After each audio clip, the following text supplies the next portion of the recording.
Hay que dialogar, hay que debatir, hay que exigir, sobre todo, ser escuchados y tratar de encontrar un camino que no sé a dónde nos conducirá, pero que tiene que llevarnos a una Cuba mejor, a una Cuba más plural, a una Cuba donde tengamos cabida todos.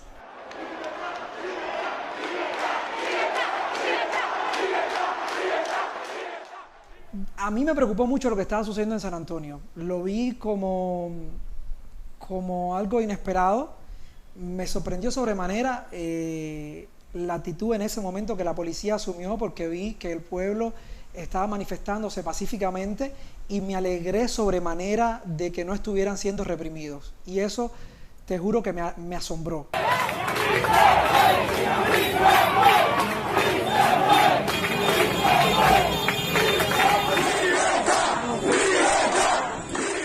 Entonces, yo salí porque sabía que había un grupo de amistades, de gente que quiero, de gente que aprecio, que admiro, artistas, intelectuales, sobre todo jóvenes de este país, que estaban frente al ICRT. Y yo sentía que yo debía estar ahí. Y el ICRT, como uno de los principales organismos a la hora de difundir la verdad en este país, creo que tenía el deber de dar a conocer al pueblo lo que estaba pasando.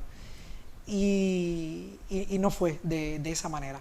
Queremos ser escuchados, queremos ser escuchados, queremos ser escuchados, queremos ser escuchados. Y allí sucedieron cosas que a mí me llamaron sobremanera la atención. Una, aquellas personas que estaban allí no entendieron nada.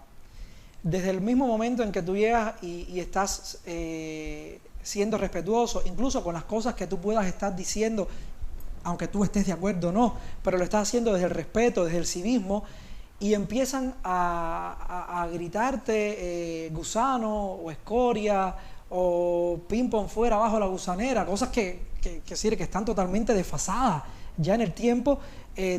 Aquello me dio muchísima lástima porque sabía que esas personas no entendían nada. Y me di cuenta, lo corroboré, cuando comenzaron a gritar ¡Viva Cuba! Y los que estábamos de este lado comenzamos a gritar ¡Viva Cuba!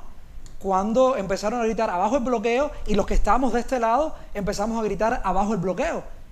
Y aquello los descolocó totalmente.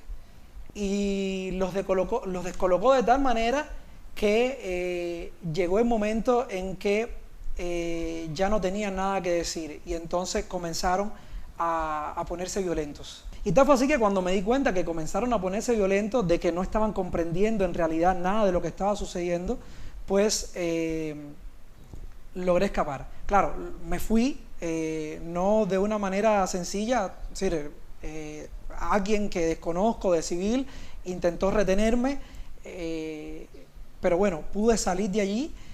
Pude zafarme de sus manos e irme. Y cuando llegué por Centro Habana, pude percatarme de que había sucedido cosas en el malecón, de que en Galeano habían sucedido cosas, pero ya el ambiente en Centro Habana estaba un poco más calmado. Y la gente lo que estaba era conversando de lo que había pasado. Y de momento dicen, frente a Capitolio la cosa está en candela. Y claro, y todo el mundo que estaba en la zona fue de curioso a ver qué estaba pasando frente al Capitolio. Ya no era exactamente frente al Capitolio, sino frente al Hotel Saratoga. Y, como decimos en buen cubano, aquello estaba candente. Y ya me enteré, por supuesto, en el camino, aquella nefasta intervención del presidente de la República.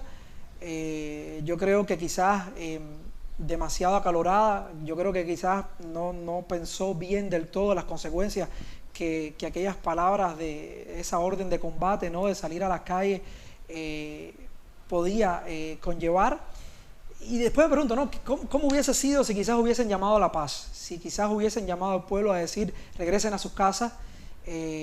No sabemos quizás lo que están reclamando, pero bueno, trataremos de darle seguimiento a lo que están pidiendo, a lo que están manifestándose.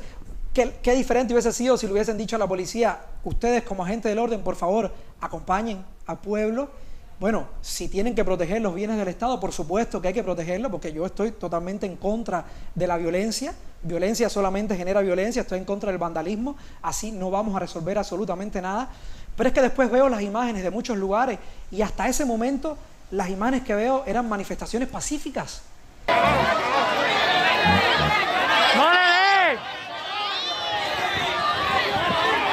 Llego entonces frente al Hotel Saratoga y prácticamente llegando al Hotel Saratoga estoy viendo lo que está pasando, estoy observando lo que está sucediendo y en parte sorprendido porque es algo a lo cual yo nunca, bueno, ni yo, ni prácticamente ningún cubano había podido presenciar, al menos dentro de Cuba.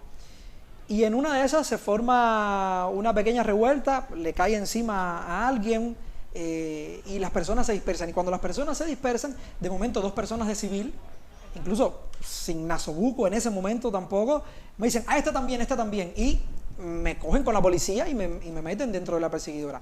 Yo, por supuesto que no hice resistencia alguna, porque ya había visto el grado de violencia que estaban teniendo con aquellas personas que se estaban resistiendo o no a ser detenidas. Y yo, sinceramente, no quería que me golpearan. Ahí me condujeron hasta la Cuarta, en Infanta y Manglar. Al llegar, por supuesto, me sorprendí sobremanera porque no había calabozos disponibles, estaba aquello saturado de personas, seguían llegando incluso más personas y ahí nos ubicaron en diferentes lugares de la estación de policía. A nosotros nos tocó, a un grupo grande, como de quizás 60 personas, nos tocó en el teatro de la estación de policía. Ahí estuvimos horas conversando, debatiendo lo que habíamos visto, lo que habíamos oído, cada vez, bueno, en la medida de las posibilidades.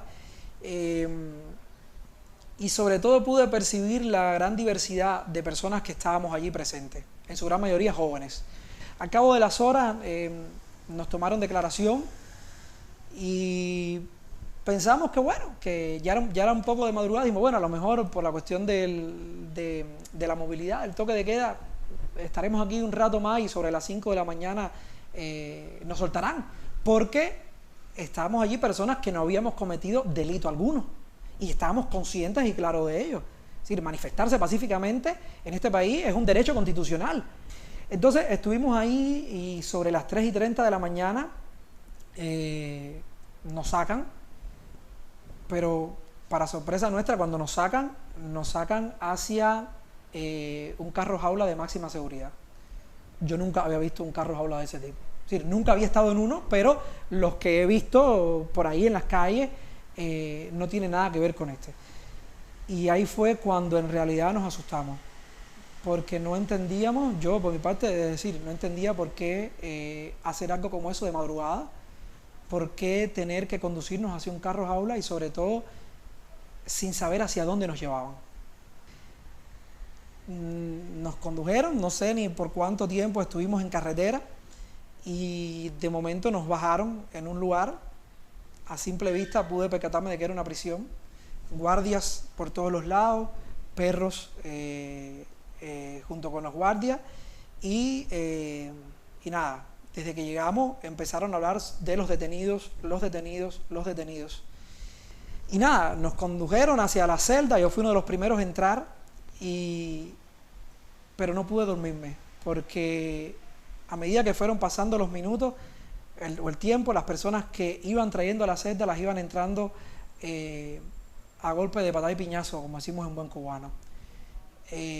Porque incluso ya siendo mucho más tarde no podía dormirme porque escuchaba en la entrada de aquella galera cómo seguían golpeando a personas y seguía escuchando los lamentos y los gritos de aquellas personas que estaban siendo golpeadas. No sé aquellas personas si estaban haciendo algo, si estaban resistiéndose, no lo sé. Pero al menos sí sé de las personas que estaban conmigo en la celda, que fueron golpeadas, que las entraron golpeadas a la celda, que no hicieron absolutamente nada. No se resistieron, no ofendieron a ningún guardia y sin embargo les maltrataron. Yo, gracias a Dios, corrí con muchísima suerte de que a mí en ningún momento nadie me puso una mano encima. Pero el día que me liberaron, el guardia de ese momento que me acompañó, me sacó de la celda, me pidió disculpas y yo le pregunté por qué. Me dijo, no, por haberte golpeado. Y yo le dije, mira, a mí no me tienes que pedir disculpas porque a mí tú no me golpeaste. Pero yo creo que tú y todos tus amigos, tus compañeros de trabajo sí tendrían que pedirle disculpas a todos los que estamos en este lugar. Es decir, yo creo que él se dio cuenta de que los que estábamos allí no éramos malandrines, como después alguien ha calificado a los que salieron a la calle ese día. No éramos personas de mal, ¿no? Y yo creo que eso vinieron a percibirlo luego. Pero aún así, los golpes ya habían sido infringidos. Yo estuve todo aquel tiempo y cuando tú estás allí en una prisión, ¿no? Estás rodeado con 11 personas más, además de ti. Éramos 12 en la celda. Te das cuenta de cuánta diversidad puede haber, ¿no? Y de cuántas maneras de pensar una Cuba pueden haber. Y qué bueno que así sea. Pero al final te sigue uniendo esos lazos de hermandad, de saberte hermano, pero también esas ideas que por muy diversas que sea, confluyen en que Cuba necesita cambiar. Y necesita cambiar para bien. Y necesita cambiar sin injerencias de ningún tipo, sin ningún tipo de intervención ni nada que se le asemeje. Necesita cambiar desde la pluralidad, desde la diversidad, desde esa riqueza que tenemos como nación y en la que todos tenemos que tener cabida, porque lo que sucedió ese día fue el clamor de un pueblo, que ha sentido durante mucho tiempo que no es escuchado.